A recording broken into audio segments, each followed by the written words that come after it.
और जब उसकी इच्छा पूर्ति नहीं होती है तो देख लिया, कोई गुरु नहीं, कोई धर्म नहीं, कोई कर्म नहीं, कोई परमात्मा नहीं।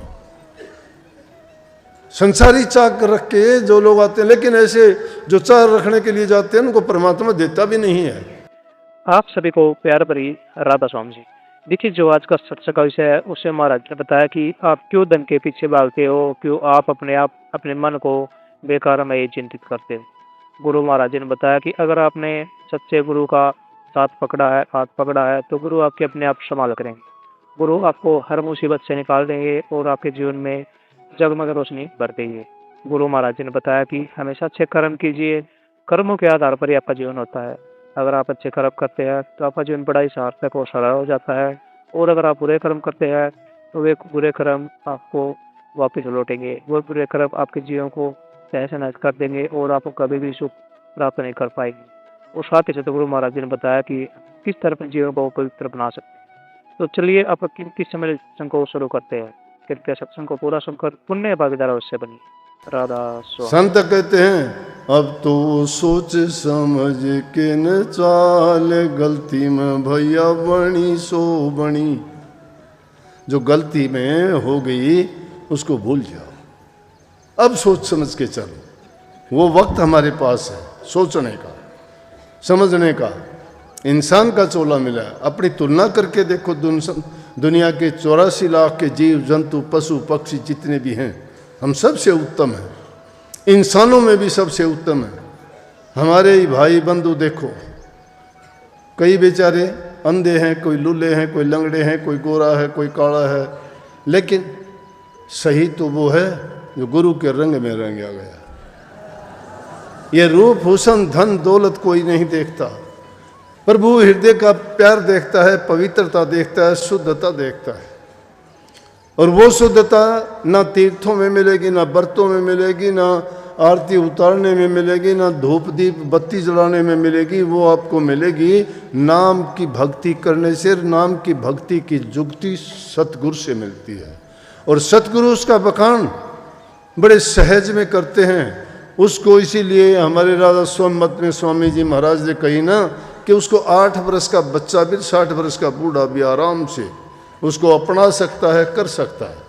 कभी ना सोचो कि मेरे से नहीं हो सकता, हर इंसान वो काम कर सकता है। सुखी होना चाहते हो, अपने सोच से, अपने विचार से और अपने कर्मों से दुखी होते हो। अगर सुखी होना चाहते हो तो अपने कर्म विचार और अपना कर्तव्य पूर्ण रूप से ठीक ढंग से निभाओगे, आप खुद ही सुखी हो जाओगे। सुख कहीं बाहर से नहीं आता। सुख दुख सब हमारे अंतर से पैदा होते हैं, हमारे विचार से पैदा होते हैं। विचार से हमारा कर्म बनता है। कर्म हम अपने इंद्रियों के द्वारा, कर्मेंद्रियों के द्वारा और ज्ञानेंद्रियों से करते हैं। लेकिन जब गुरु का ज्ञान मिल जाता है, मन उसमें लगा देते हैं, तो हम अपना कर्म सुधार लेते हैं। कर्म सुधार लेता है वो जीवन सुधार लेता है, कर्म जो बिगाड़ लेता है वो जीवन बिगाड़ लेता है।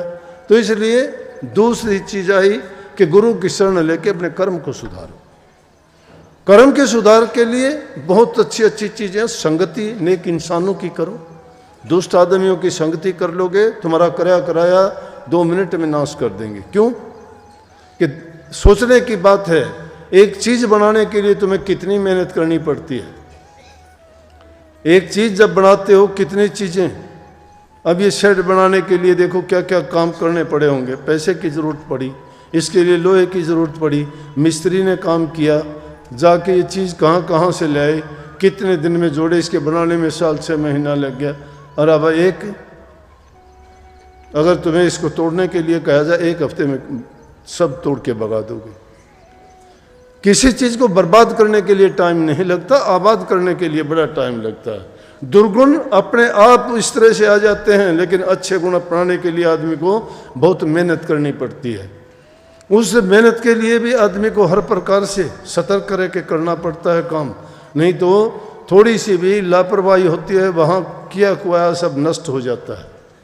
संतों की शरण में जाके सारा अपना आप जो भी है वो गुरु के ऊपर छोड़ दो। गुरु के ऊपर छोड़ देने का ये मतलब नहीं कि रोटी भी छोड़ दी कि गुरु खिलाऊंगा तो खाऊंगा, नहीं। गुरु के ऊपर छोड़ने का मतलब है कि जो भी कोई कार्य करते हो उसमें गुरु की आज्ञा तलाश करो। गुरु ने जो ज्ञान दिया है उसमें कोई हमारे लिए ऐसी बात तो नहीं बताई कि गुरु के बताए हुए काम के विरुद्ध हम काम करते हैं या वो निषेध कर्म करते हैं जिसको गुरु ने कहा है कि ऐसा ना करो। अगर ऐसा कर्म करते हैं तो इसका मतलब हमने गुरु की बात नहीं मानी।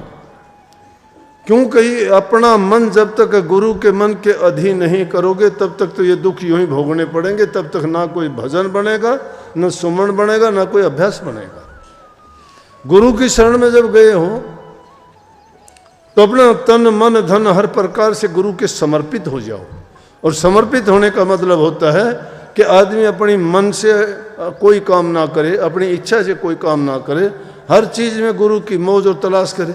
अब कई बार देखा जाता है सत्संगी गलत तो काम कर देते, कहते गुरु की मौज है। अरे गुरु की मौज कहाँ हुई? दोस्ती ये मौज तेरी है, तू करता खुद है, नाम गुरु का लगाता है। गुरु कहता है कि गलत कर कोई, बोला ना गुरु की मौज है ये। गुरु की मौज अगर होती तो गुरु तुझे स्पष्ट कहता। या कई आके कहते हैं कि जी सपने में आप आए थे और आपने कई टकराते हैं, आपने मुझे ये कार वो कहा। मैं बोला मैं ये बैठा, मैंने तो कहा नहीं। असुपनालन कहा तो मान ले उसका कौन था, मैं था भी नहीं। ये बात, ये बहानेबाजी क्यों लगाते हो? साक्षात जो तुम्हारे सामने बैठा है और वो तुम्हें बात बताता है उसको तो इग्नोर करते हो, उसकी ओर तो ध्यान ही नहीं करते। उससे तो खुद ही आप चतुर बन जाते हो कि मैं बहुत बुद्धिमान हूँ। इसको कहाँ पता है, ये तो यूँ ही बस कह देता है, लेकिन असली बात तो मैं जानता हूँ ना। यहाँ जब आता है तो जीव में अहंकार आ जाता है। अहंकार इंसान को गिरा देता है। क्यों गिरा देता है? वो भी एक वासना है, वो भी एक विषय है, वो एक विकार है। विकार रहित तो हो गए ना, उसके लिए आपको अपनी जांच करनी पड़ेगी। इसलिए नाम का जब सुमरण करते चले जाओगे तो उससे जब जो जो अपने हृदय के दर्पण पर लगी हुई धूल उतरती चली जाएगी तो उसमें सच्चाई आपको स्पष्ट नजर आने लगेगी। और जब जो धीरे धीरे अभ्यास करना शुरू कर देगा, मैं कहता हूं उसके पाप कर्म भी अपने आप ढीले पड़ जाएंगे। जिसने ऐसा करता है उसके जब ये कर्म ढीले जब पड़ने शुरू हो जाते हैं तो सोच लो कि अभ्यासी है। जो अभ्यासी होगा उसको अपने आप ज्ञान भी हो जाता है। ये मामूली चीजें हैं। तुम सपने की बात जिसको बताते हो, जिनको सिद्धि शक्तियां कहते हो, ये कोई कुछ भी चीज नहीं है।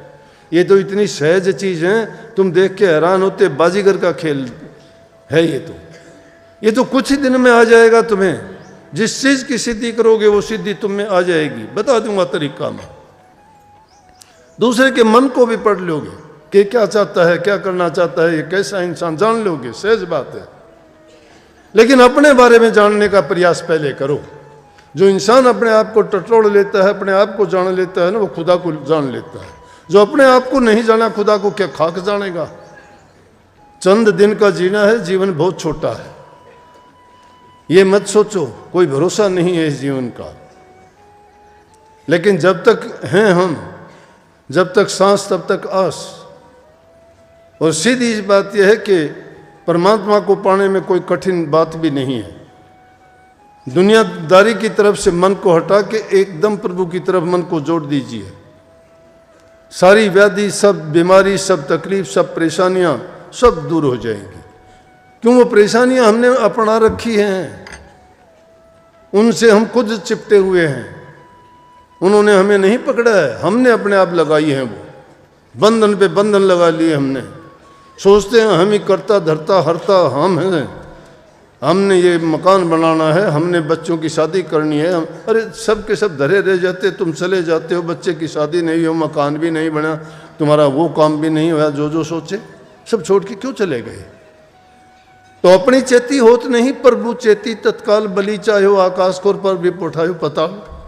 हमारी चेती नहीं होती, जो मालिक चेतता है वो होती है। तो मालिक से यारी कर लो ना, उसी से यारी कर लो, हमें कुछ करने की जरूरत ही नहीं पड़ेगी। और वो उस यारी का माध्यम है नाम। इसलिए नाम भक्ति पर जोर दिया करता हूं मैं कि नाम भक्ति करो।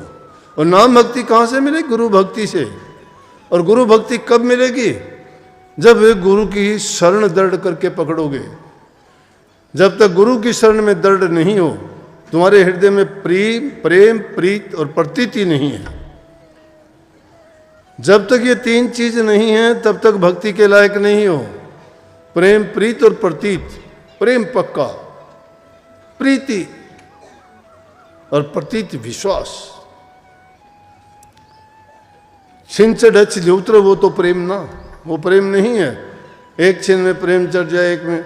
जब तुम भक्ति के रास्ते पर चलोगे नाचने लगोगे तुम तो, तुम्हारा हृदय में तुम्हारे प्रकाश जब हो जाएगा, खुशियां आ जाएंगी बाहर भी।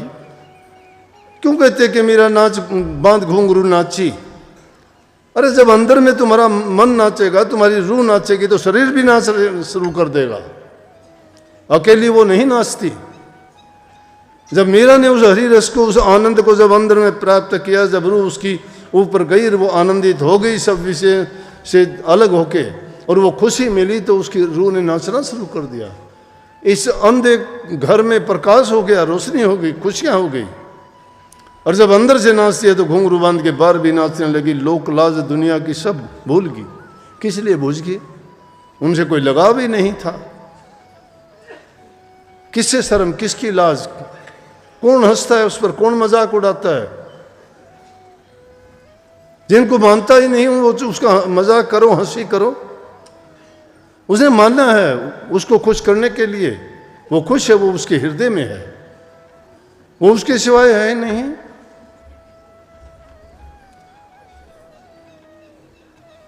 प्रेम जगाओ हृदय में। प्रेम कभी टूटता नहीं है। बहुत दर्द होता है, किसी भी हालत में जुदा नहीं होता। कबीर साहब कहते प्रेमी के मैं कर बिकूं और दे न सकूं मैं मूल, कि मैं प्रेमियों के दो हाथों बिक जाऊंगा, लेकिन उसका मूल मैं अदा नहीं कर सकता। जो प्रेमी प्यार करते हैं, प्रेम करते हैं, प्रेम भक्ति के रस को कहते हैं, वो आत्मा से होता है। आत्मा को आनंद प्राप्त होता है। सुख दुख तो शरीर के हैं। आत्मा आनंद को प्राप्त करना चाहते हो तो नाम में उतरो, भक्ति में उतरो। भक्ति में उतरोगे तो अंदर में प्रवेश करो। बाहर नहीं है वो चीजें। बाहर की चीजें तो देखते हो, ये सब झूठा है संसार। अंदर में जब प्रवेश करोगे, जिसमें तुम 10वां द्वार कहते हो, 10वीं गली कहते हो, 10वां दर्जा कहते हो, उसमें जब पहुंचोगे तो उस दर्जे पर पहुंचने से पहले ये सारी चीजें नीचे रह जाती है, पीछे छूट जाती हैं। और उस द्वार पे पहुंचने पे आपको एहसास हो जाता है कि हाँ मैंने कुछ प्राप्त कर लिया है, लेकिन गिरावट वहाँ भी है। परंतु जिन्होंने सतगुरु की लड़ सच्चे हृदय से जोड़ी हुई है, वो सूक्ष्म रूप में सतगुरु अंग संग रह के उन रूहानी दर्जों में उनके साथ चलते हैं। गिरने नहीं देते उसको, गिरते हैं तो भी उठा लेते हैं। लेकिन जो बनावटी बातें करने वाले होते हैं वो तो पहले ही गिर जाते हैं। वो तो आते कोई मान बढ़ाई के लिए आता है, कोई इज्जत के लिए आता है, कोई धन के लिए आता है, कोई संतान के लिए आता है, कोई रोग बीमारी इलाज के लिए आता है। तो ये सारी क्या सारी चाह संसार की चाह है ये। और संसारी चाहों के लिए जो गुरु के पास जाता है तो वो समझो कि भक्ति कहाँ से प्राप्त करेगा। उसकी तो ये दौड़ ही नहीं है। वो चाहता है उन चीज़ों के लिए, वो मिली तो वो बड़ा खुश है, उसके लिए सारी चीज़ें अच्छी हैं। फिर तो अल्लाह, खुदा, गुरु, नाम सब कुछ अच्छे और सच्चे हैं। और जब उसकी इच्छा पूर्ति नहीं होती है तो देख लिया, कोई गुरु नहीं, कोई धर्म नहीं, कोई कर्म नहीं, कोई परमात्मा नहीं। संसारी चाह रख के जो लोग आते हैं, लेकिन ऐसे जो चाह रखने के लिए जाते हैं उनको परमात्मा देता भी नहीं है। क्यों? उनको पता है कि ये कपट के साथ आता है। परमात्मा अपनी तरफ से तो पूरी कोशिश करता है कि मैं कपटी को भी नहीं बिछड़ने दूं, उनको भी मैं सही रास्ते पे लगाऊं। लेकिन जो अति लालची होते हैं, स्वार्थी होते हैं, और जो आदमी कहीं के भी नहीं होते, वो नहीं लग सकते उस रास्ते पे। प्रवचनों को पूरा सुनने के लिए आपका बहुत बहुत धन्यवाद। हम आशा करते हैं अपने प्रवचनों को बड़ा ही ध्यान से सुना हुआ। जैसे पेरी साल संगत जी आपने सत्संग में सुना, महाराज जी ने बताया कि आत्मविश्वास अपना हर कदम गुरु की तरफ बढ़ाओ। गुरु के प्रति आप अपने मन में आस्था जगाओ और गुरु पर पूर्ण विश्वास करो। अगर आप गुरु पर पूर्ण विश्वास करते हैं तो आपका जीवन सार्थक बनता है और आपके परिवार में सुख शांति आती है। जैसे गुरु महाराज जी ने बताया कि कभी भी धन के पीछे मत भागो, क्योंकि धन ना तो आपका था और ना रहेगा। अगर आप सच्चे गुरु के साथ रहते हो, अगर आप सच्ची भक्ति करते हो तो आपका जीवन सार्थक बनता है। आप अपना जीवन गुरु को सौंप दो और आप निश्चित हो जाओ, गुरु आपके जीवन को अपने आप संभाल लेंगे। तो कृपया गुरु महाराज जी की इन बातों को आप अपने जीवन में अवश्य उतारिए और अपने जीवन को साक्षात पवित्र अवश्य बनाइए। और साथ ही अगर आपको संगत अच्छा लगा है तो कमेंट बॉक्स में राधा स्वामी लिखकर पुण्य भागीदार अवश्य बनिए। मिलते हैं जल्दी अपने और बहुत ही प्यारे प्रवचनों के साथ। तब तक के लिए आप में दीजिए राधा स्वामी।